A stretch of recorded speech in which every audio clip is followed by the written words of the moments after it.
अस्सलाम वालेकुम, कैसे हैं आप सब। आज मैं एक बहुत मज़ेदार और जल्दी से बन जाने वाला पास्ता बना रही थी। आप लोगों ने आज क्या बनाया मेरे साथ लाजमी शेयर कीजिएगा। और मेरा आज का जो टॉपिक है जिस पे मैं बात करूँगी वो है कि हमें हर वक्त अल्लाह पाक का शुक्र अदा करना चाहिए।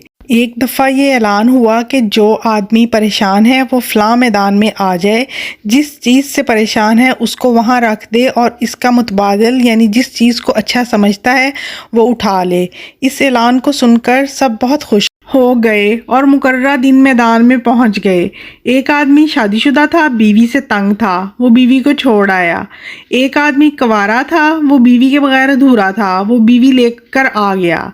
एक आदमी की औलाद नाफरमान थी, वो इन्हें छोड़कर आ गया। दूसरे के पास औलाद नहीं थी, वो औलाद लेकर आ गया।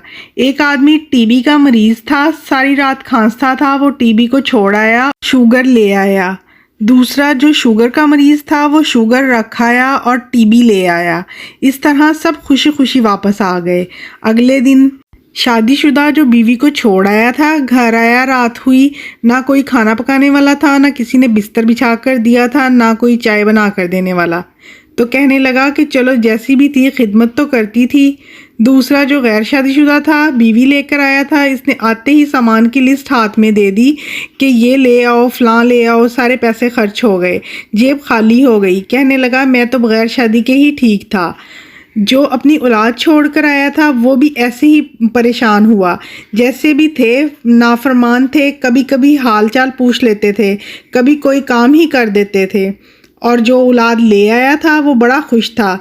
लड़कों ने आते ही बाप को लटाकर मारना शुरू कर दिया। अब वो बोला कि मैं ऐसे ही ठीक था। जो आदमी टीबी वाला था, सारी रात खांसता था, वो शुगर की बीमारी ले आया। सारी रात उठ उठ कर उसको बाथरूम जाना पड़ता, सर्दी थी, बड़ा परेशान होता। और उसने सोचा टीबी ठीक थी, चाहे सारी रात खांसता था लेकिन बिस्तर में तो पड़ा रहता था। ये बार बार का उठना, सर्दी में जाना बड़ा मुश्किल है। और जो शुगर वाला टीबी ले आया था वो सारी रात खांसता रहा। सुबह उठकर कहने लगा कि वही शुगर ही ठीक थी, चलो बाथरूम जाना पड़ता था पर कुछ देर सो तो जाता था। इस कमबख्त टीबी ने तो मुझे सारी रात सोने भी नहीं दिया। बेशक इंसान नाशुक्रा वाक़या हुआ है। याद रखें, अंधा दुनिया को देखने की, बहरा सुनने की, लंगड़ा चलने की और गूंगा बोलने की तमन्ना करता है, और तुम देखते सुनते चलते और बोलते हो, तो कौन सी चीज़ तुम्हें रब का शुक्र बजा लाने से रोकती है। अल्लाह के एक बड़े एहसानों में से एक ये भी है कि इसने तुम्हें मुकम्मल बनाया। तो फिर क्यों नहीं कहते अल्हम्दुलिल्लाह। हमें हर वक्त अल्लाह पाक का शुक्र अदा करना चाहिए। हमारे पास जो भी है हमें उस पर शुक्र अदा करना चाहिए, सब्र करना चाहिए। बेशक अल्लाह ताला ने हमें जिस भी चीज़ से नवाजा है वही हमारे लिए बेहतर है।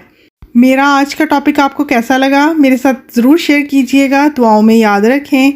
Thanks for watching. अल्लाह हाफिज़।